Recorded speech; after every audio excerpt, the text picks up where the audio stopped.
உலகெங்கிலும் நடக்கும் முக்கிய நிகழ்வுகளை குறுஞ்செய்தி வடிவத்தில் தெரிந்து கொள்ள ஆதன் செயலியை டவுன்லோட் செய்யுங்கள். ஆதன் செயலியை டவுன்லோட் செய்ய டிஸ்கிரிப்ஷனில் உள்ள லிங்கை கிளிக் செய்யவும். மேம், இந்த கடகராசி, இந்த ராசியினுடைய அதிபதியாரு உங்களுடைய பொதுவான குணம் எப்படி இருக்கும்? கடகராசிக்குரிய அதிபதி சந்திரன். சந்திரன் மனோகாரகன், மாதுருகாரகன். அது காற்று ராசி. அப்படியே மனசு அளவாஞ்சுக்கிட்டே இருக்கும்.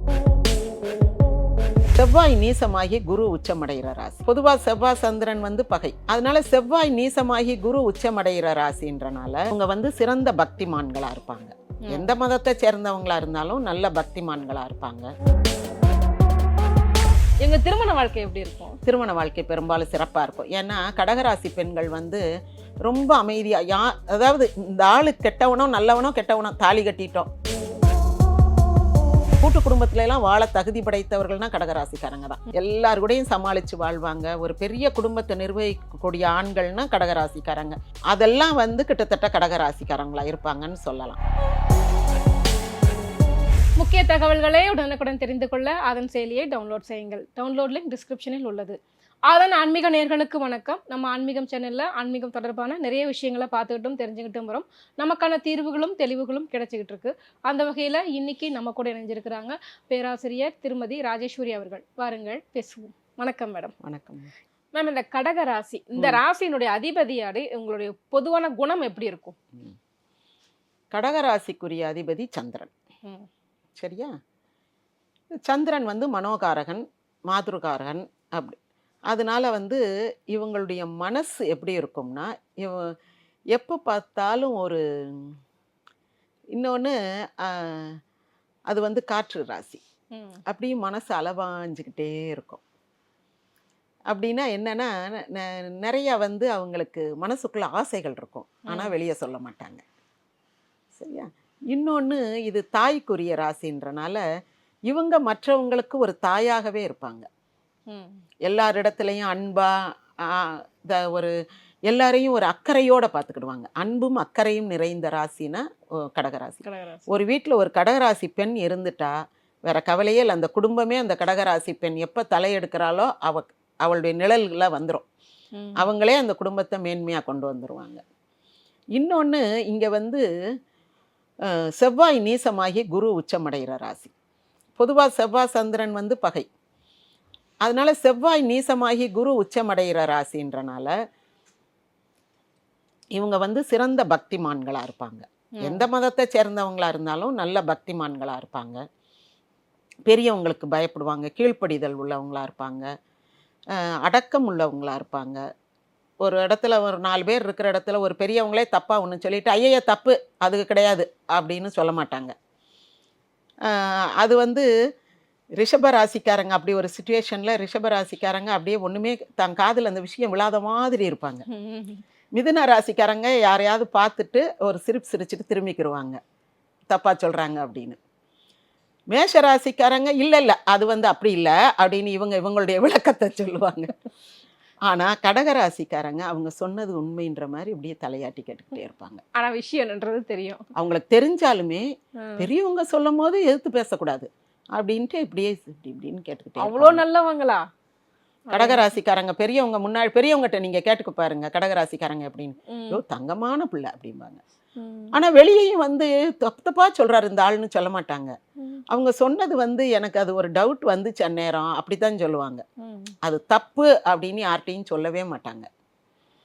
அந்த மாதிரி ரொம்ப க்ளோஸான ஆட்கள்னா தான் இதை கூட சொல்லுவாங்க. சார் சொன்ன அந்த இது சொன்னாங்களா அதில் எனக்கு ஒரு டவுட்டு வந்துச்சு அப்படின்வாங்க. என்ன டவுட்டு? அவர் சொன்னது தப்பு அப்படின்னு அடுத்த பிள்ளை சொல்லிடும். இவங்க அப்படி சொல்ல மாட்டாங்க. இந்த கடகராசி ஆடிக்கு உரிய ராசியாக இருக்குது. அதனால தான் நம்ம ஆடி மாதம் அந்த அம்மனுக்கு இதெல்லாம் எடுக்கிறோம். அம்மன் விழா வெள்ளி மாதம் ஆடி வெள்ளியில் அம்மன் விழா எடுக்கிறதுக்கு காரணம் அந்த மாதமே சந்திரனுக்குரிய மாதம், இன்னொன்று குருவுக்குரியது. அதனால இந்த சாமி கும்பிட்றதெல்லாம் ரொம்ப நடக்கிறது இந்த ஆடி மாதம். அடுத்தது இந்த சந்திரன் ராசிக்காரங்க என்ன பண்ணுவாங்கன்னா, இந்த பசங்க எல்லாரும் அம்மா கொண்டுவா இருக்குங்க. எப்போ பார்த்தாலும் எங்கள் அம்மா எங்கள் அம்மா எங்கள் அம்மான்ட்டு. கல்யாணம் முடித்து பேரம்பேத்தி எடுத்தாலும் கூட மருமக வந்தால் கூட சொல்லுவாங்க, எங்கள் அம்மா அந்த மாதிரி பண்ணுவாங்கம்மா, உங்கள் அத்தை அப்படி பண்ண மாட்டா அப்படின்வாங்க. அதை சொல்ல வேண்டிய அவசியமே இல்லை, அப்போவும் சொல்லிக்கிட்டு இருப்பாங்க. அவங்களுக்கு அவ்வளோ பெரிய அம்மா பெரியர்களாக இருப்பாங்க பசங்க. பொண்ணுங்க வந்து அதுகளே ஒரு அம்மாவாக மாறிடுங்க. எங்கேயாவது போனால் எல்லாருக்கும் சாப்பாடு எடுத்துகிட்டு போகுங்க. ஏதோ இவங்கள விட்டு அங்கே யாருமே எல்லாரும் பட்னியாக கிடப்பாங்கன்ற மாதிரி இவங்களுக்குள்ள ஒரு பதட்டம் வரும். நான் சாப்பாடு கொண்டு வந்துடுறேன், நான் கொண்டு வந்துடுறேன், நீ கஷ்டப்படாத, நீ ஒன்றும் அம்மாவெல்லாம் ஒன்றும் கேட்டு தொந்தரவு பண்ணாத, நான் கொண்டு வந்துடுறேன்னு இதுகளே ஆளுக்கு முந்திக்கிட்டு சொல்லுங்கள். ஒரு 5 பேர் ஃப்ரெண்ட்ஸ் போகிறாங்கன்னா அங்கே ஒரு கடகராசிக்கார பிள்ளை வந்தால் அவள் ஒரு 3 பேருக்காவது சாப்பாடு கொண்டு வருவாள். தனக்கு போக ஒரு 2 பேருக்கு கொண்டு வருவாள். அவளுக்கு வந்து அந்த நமக்கு போதும் இது அப்படின்னு டிஃபன் பாக்ஸில் எடுத்து வைக்க மனசு வராது. இன்னொரு எக்ஸ்ட்ரா பாக்ஸ் எடுத்துகிட்டு போவோம் அப்படின்ட்டு அந்த தாய்மை உணர்வு வந்து இவங்களுக்கு இயல்பாகவே இருக்கும், மேலோங்கி இருக்கும். அந்த மாதிரி செய்வாங்க. பசங்களும் அந்த மாதிரி யாருக்காவது ஒரு இதுனா இந்த கடகராசி பசங்க தான் முதல்ல போய் ஹெல்ப் பண்ணுவாங்க. அந்த மாதிரி உடனே அந்த ஒரு அன்பு, ஆதரவு, அக்கறைன்றது காட்டுறதுல இந்த கடகராசிக்காரங்க ஆணாக இருந்தாலும் பெண்ணாக இருந்தாலும் முதல் ஆளாக நிற்பாங்க.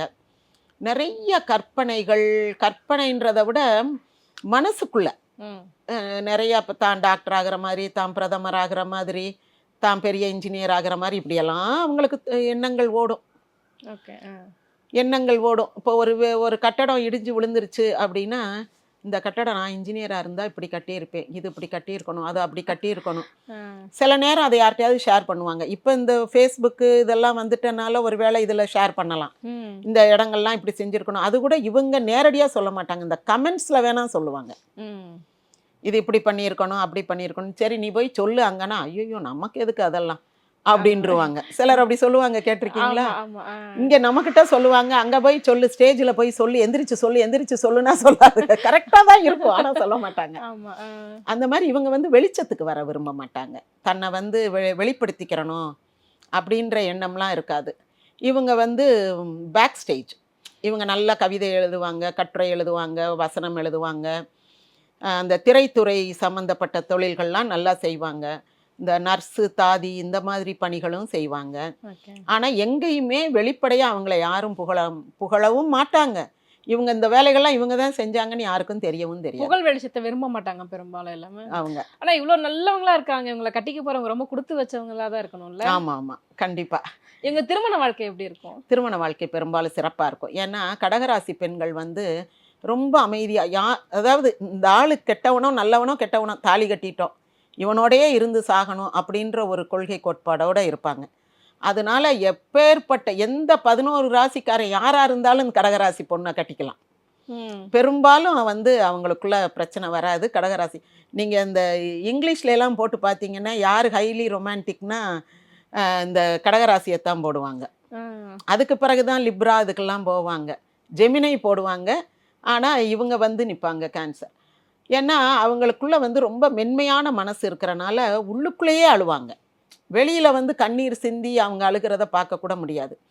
எந்த கஷ்ட நஷ்டம் இருந்தாலும் அப்படி ஒரு கஷ்டமே இல்லாத மாதிரி வெளியில் பிஹேவ் பண்ணுவாங்க. ஒரு பெருமூச்சு விடுறது கூட அவங்களால பார்க்க முடியாது. ஒருத்தவங்க பேசும்போது இப்படியே ஒரு மாதிரி கொஞ்சம் அவங்க ஆமாம் இந்த அம்மாவுக்கு என்ன பெருமை கொளிக்குது அப்படின்னு இந்த பக்கம் திரும்ப கூட மாட்டாங்க. அப்படியாங்க்கா, நல்லது நல்லது, அப்படி தான் இருக்கணும், ரொம்ப சந்தோஷம், அப்படி நம்மளோட வந்து இன்க்ளூசிவாக இருப்பாங்க. அவங்களுக்கு அன்னைக்கு வீட்டில் அடுப்பு எரிக்கலை, சோறாக்கலைன்னா கூட நம்மகிட்ட வந்து அந்த கஷ்டத்தை காட்டவே மாட்டாங்க. அவ்வளோ ஒரு தன்னடக்கம். அதாவது இன்பத்திலும் துன்பத்திலும் ஒரே மாதிரி சிரிச்ச முகமாக இருக்கக்கூடியவங்க. அதே மாதிரி ஆண்களும் இருப்பாங்க. ஆஃபீஸில் எவ்வளோ கஷ்டப்பட்டு வேலை பார்த்தாலும், இல்லை வெளிநாட்டில் போய் வேலை பார்க்குறாங்க, கஷ்டப்பட்டு வேலை பார்க்குறாங்க, இல்லை 2-3 பேர் வேலையை இவங்க பார்க்க வேண்டியது இருக்குது, இல்லை இவங்க நேர்மையாக வேலை பார்த்து முதலாளி திட்டாருனா கூட அது எதையும் யார்ட்டையும் பக்கத்தில் இருக்கிற ஆள்கிட்ட கூட அதை வந்து குறைப்பட்டுக்கிறதோ அப்படியெல்லாம் கிடையாது. சிலர் வந்து எல்லாம் நம்ம தலையெழுத்து அப்படின்னு பேசுவாங்க.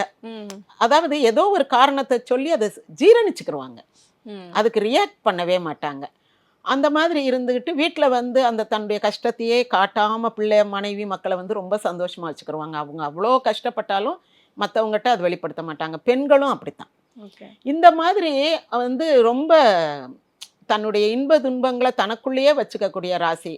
தியாக உள்ளம் படைத்த ராசினா கடகராசி. மற்றவங்களுக்காகவே வாழ்வாங்க, மற்றவங்களுக்காக அப்படி அல்லும் பகலும் பாடுபடுவாங்க. இந்த தங்கச்சிமாரெல்லாம் கட்டி கொடுத்துட்டு கடைசியில் 36-40 வயசில் கல்யாணம் பண்ணுவாங்கல்ல, அதெல்லாம் வந்து பெரும்பாலும் கடகராசியாக இருக்க வாய்ப்பு உண்டு. அப்புறம் அண்ணன் தம்பியெல்லாம் வளர்த்து பெரிய ஆளாக்கி இருப்பாங்க, கடைசியில் இவங்கள பார்த்துக்கிறதுக்கு ஆள் இல்லாமல் இருக்கும். இவங்க எங்கேயாவது போய் ஒரு கண்ணு தெரியாத ஆள் அல்லது ஒரு கால் வராத ஆளை போய் கல்யாணம் பண்ணி ஒரு தியாக வாழ்க்கை வாழ்ந்துக்கிட்டு இருப்பாங்க. ஏன்னா இவங்களுக்கு நல்ல மாப்பிள்ளை பார்த்து கல்யாணம் பண்ணி வைக்க ஆள் இருக்காது. தம்பி தங்கச்சியெல்லாம் செட்டில் ஆயிடுவாங்க, இவங்களுக்கு வந்து ஒன்றும் செய்ய ஆள் இருக்காது. இவங்க எங்கேயாவது போய் அவங்க வாழ்க்கையே ஒரு தியாக வாழ்க்கையாக போயிடும். அப்படியெல்லாம் இருக்கக்கூடியவங்க கடகராசி. ஒருவேளை அவங்களுக்கு அந்த சனி அல்லது வேற சில கிரகங்களுடைய தாக்கம் பாதிப்பு இருந்தால் இவங்களுக்கு மனநோய் வர வாய்ப்பு. என்னன்னா இவங்க வந்து நிறைய அந்த கற்பனை இந்த மாதிரிலாம் நினைக்கிறாங்கல்ல, இப்படி செய்யணும் அப்படி செய்யணும்னு. இது பின்னாடி என்ன ஆகும், ஹலூசினேஷன் ஒன்று சொல்லுவோம். அதாவது இவங்க கிட்ட யாரோ பேசுகிற மாதிரியே இருக்கும், இவங்க பதில் சொல்லுவாங்க. இவங்க வந்து முதல்ல என்ன பண்ணுவாங்க, கோயிலுக்கெல்லாம் போனால் ஒவ்வொரு சாமிகிட்டையும் நின்று பேசிக்கிட்டே வருவாங்க. அப்புறம் செடி கொடிக்கிட்டே எல்லாம் பேசுவாங்க. வீட்டுக்கு வர்ற குருவி காக்கா அதுக்கெல்லாம் ஆகாரம் வச்சு அந்த செடி கொடி இந்த கொக்கு குருவி இதுகிட்டெல்லாம் பேசுவாங்க. கொஞ்ச நாள் கழித்து என்ன ஆகும்னா இவங்க ஒரு முதிர்கண்ணி ஆயிட்டாலோ அல்லது கணவனால் கைவிடப்பட்டவங்களா, பெரும்பாலும் அப்படி ஆகாது, விதவை அப்படி ஏதாவது ஒன்று நடக்கக்கூடாது நடந்துருச்சு அல்லது இவங்க தனித்து வாழ வேண்டிய ஒரு சூழ்நிலை ஏற்பட்டுச்சுன்னா இவங்களுக்கு ஆட்கள் வேணும், நிறையா வேணும். ஆள் இல்லாத இடத்துல இவங்களால வாழவே முடியாது. அதனால தான் இந்த காக்கா குருவிட்டெல்லாம் பேசுறது. கடைசியில் என்ன ஆகும்னா இவங்களுக்கு யாரோ பேசுகிற மாதிரியே தோண ஆரம்பிச்சிடும், ஹலூசினேஷன் ஒரு மனநோய். அது வரும்போது இவங்க வந்து எல்லார்ட்டையும் பேசிக்கிட்டே யாரோ பேசுகிற மாதிரி இவங்க பதில் சொல்லிக்கிட்டே இருப்பாங்க. நமக்கு பார்க்க இது யார்கிட்ட பேசுது, அதான் உட்காந்து பேசிக்கிட்டே இருக்குது லூஸ் மாதிரி அப்படின்னுவோம். ஆனால் அவங்க வந்து அவங்க சொந்தக்காரங்க கிட்ட அப்படி தான் பேசிக்கிட்டு இருப்பாங்க. அந்த மாதிரி ஒரு வியாதின்னு பார்த்தா ஒரு மனநோய் தான் வரும்ல. இந்த ஒரு படம் உண்டு தெரியுமா, ஸ்னேகா நடித்த படம், எடுத்துகிட்டு போய் காஃபி குடிங்க அப்பத்தா, காஃபி குடிங்க எடுத்துக்கங்க நீ எடுத்துக்கங்கன்னு இந்த பிரிவோம் சந்திப்போம். ஆமாம், அந்த மாதிரி அந்த தனியாளாக போய் விட்ட உடனே அவங்களுக்கு எல்லாரு கூடயும் பேசிக்கிட்டே இருக்க ஆரம்பிச்சிருவாங்கல்ல. அந்த மாதிரி இவங்களுக்கு வந்து கடகராசிக்காரங்களுக்கு எப்பவும் மக்கள் ஜனங்கள் நிறையா வேணும். கூட்டு குடும்பத்துல எல்லாம் வாழ தகுதி படைத்தவர்கள்னா கடகராசிக்காரங்க தான். எல்லாரு கூடயும் சமாளித்து வாழ்வாங்க. ஒரு பெரிய குடும்பத்தை நிர்வகிக்கக்கூடிய ஆண்கள்னா கடகராசிக்காரங்க. பொறுமையாக இருப்பாங்க. அந்த மூத்த அண்ணன் அல்லது யாராவது இடையில ஒரு தம்பி வேலை பார்க்குறவனா இருப்பான், மீதி எல்லாம் ஒன்று வேலை பார்க்கும், அது பிச்சுக்கிட்டு போயிடும். ஒன்று சும்மா இருக்கும், வீட்டில் 4 பிள்ளைய பெற்று போட்டு அதையும் இந்த தம்பி வளர்த்துக்கிட்டு இருப்பாப்புல. இப்படிலாம் அந்த காலத்தில் படங்கள் வரும். அதெல்லாம் வந்து கிட்டத்தட்ட கடகராசிக்காரங்களா இருப்பாங்கன்னு சொல்லலாம். அப்படி ஊருக்காக மற்றவங்களுக்காக. அப்புறம் இந்த ஏரியாவில் தண்ணி வரல கரண்ட் வரலன்னா எழுதி கொண்டு போய் கொடுக்கணும்னுவாங்கல்ல, அதெல்லாம் இவங்க தான் செய்வாங்க.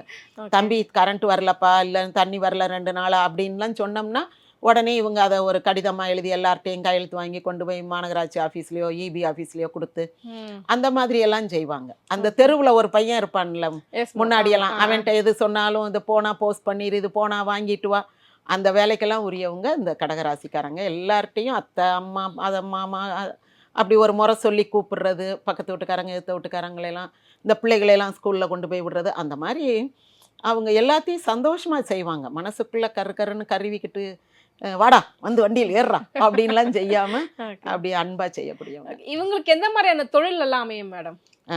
இவங்களுக்கு வந்து பொதுஜன தொடர்புடைய தொழில். இப்போ வந்து இந்த குறை கேட்பு அதிகாரி அப்படியெல்லாம் இருப்பாங்கல்ல, அல்லது லயசன் ஆஃபீஸர்னு இந்த இங்கேயும் அங்கேயும் ஒரு அந்த மாதிரியான தொழில் நல்லா சிரிச்ச முகத்தோடு செய்வாங்க. அப்புறம் கஸ்டமர் கேரு அது நல்லா பண்ணுவாங்க. மெடிக்கலில் வந்து டாக்டர் தவிர மற்ற இதர தொழில்கள் அதெல்லாம் வந்து இவங்க எந்த இதில் இருந்தாலும் நர்சிங் ஹெட்டு, நர்சிங் சூப்பரண்டன்ட் அப்படியெல்லாம் இருந்தால் எல்லாரையும் அரவணைச்சு எல்லாருக்கும் வேலை பிரித்து கொடுத்து எல்லா இடத்துலையும் போய் ஒழுங்காக பார்க்குறாங்களான்னு சூப்பர்வைஸ் பண்ணி ரொம்ப நல்லா அருவருப்பு பார்க்காம வேலை பார்ப்பாங்க. அந்த மாதிரியான ஒரு அது என்னது பொதுநல பணிகள், பொதுநல சேவகம் அப்படி வேலைகள்லாம் இவங்க நல்லா பார்ப்பாங்க. இவங்களுக்கு மனநோய் தவிர்த்து வேற என்னென்ன வியாதிகள்லாம் வரும் மேம்? இவங்களுக்கு வந்து பொதுவாக நம்ம சந்திரன் ராசின்றனால அந்த நீர்க்கோர்வை, சளி பிடிக்கிறது, தலையில் நீர் கோர்க்கிறது, இந்த மாதிரியான வியாதிகள் வரும். மனநோய் வரும். அடுத்து மனநோய் வர ஒரு possibility, not for every one. வேறு என்னென்னா இவங்களுக்கு அந்த இனம் புரியாத நோயின்னுவோம்ல, என்னன்னே தெரியாது. திடீர்னு அங்கே வலிக்குது இங்கே வலிக்குதுன்னு வாங்க, ஒரு மூச்சு டாக்டர்கிட்ட போய் எல்லாம் டெஸ்ட் பண்ணிட்டு வருவாங்க, ஒன்றுமே இருக்காது. அப்புறம் என்னமோ அங்கே குடையுது இங்கே குடையுது, இங்கே நரம்பு பிடிச்சி இழுத்துக்கிருச்சு அங்கே நரம்பு பிடிச்சி இழுத்துக்கிருச்சுன்னுவாங்க. அப்புறம் ஒரு திடீர்னு இவங்களுக்கு வந்து ஒரு மருத்துவ விடுப்பு மாதிரி ஒன்று இருக்கும், ஒரு பீரியட். அந்த 6ல் சனி அல்லது ராகு இது வந்து 6னுடைய பார்வை விழுகுது அப்படின்ற நேரங்களில் இவங்களுக்கு ஒரு 2 மாதம் 3 மாதம் 1 மாதம் அப்படியெல்லாம் கூட இவங்க கொஞ்சம் சுகவீனமாக இருக்கிற மாதிரி இருக்கும், ஒரு பர்டிகுலர் பீரியட். அப்புறம் அந்த நோய் வந்த சுவடு தெரியாமல் விலகிரும். என்ன நடந்துச்சு நமக்கு, ஏன் அப்படி இருந்தோன்னு கூட அவங்களுக்கு தெரியாது. அந்த மாதிரி ஒரு இனம் புரியாத வியாதி, மர்ம வியாதி, மர்ம காய்ச்சல்ன்றோம்ல, அந்த மாதிரி மர்மமாக ஏதோ வரும், அது போயிடும். Okay okay. இது எந்த மாதிரியான குழந்தை பருவம் மேடம் இந்த ராசிக்காரர்கள்? அதுக்கு அடுத்து எடுத்துக்கங்க டீனேஜ். அந்த இன்னும் டீனேஜ் வர்றதுக்கு இன்னும் கொஞ்சம் இருக்குது, ஒரு 13-14 வயசு அந்த மாதிரி வச்சுக்கலாம். அதாவது இவங்களால வந்து குழந்தைனும் போக முடியாது, பெரியவங்கனும் வர முடியாது, அப்படி ஒரு ரெண்டுங்கட்டா நிலைமையில இருக்கக்கூடியது. ஏன்னா சந்திரன் இயக்கம் இருக்கிறனால மனசுக்குள்ள நிறைய கற்பனைகள் இருக்கும். ஆனா அதை வந்து வெளியில அப்பா அம்மாட்டையும் எதிர்த்து பேச முடியாது, ஒரு க்ரஷ்ன்னு சொல்லி அந்த பிள்ளைட்டையோ பையன்ட்டையோ போய் கூட பேச முடியாது. அப்படி ஒரு நிரந்தரம் இல்லாத ஒரு தன்மை மனசுக்குள்ள இருக்கிற ஒரு பருவம். ஓகே.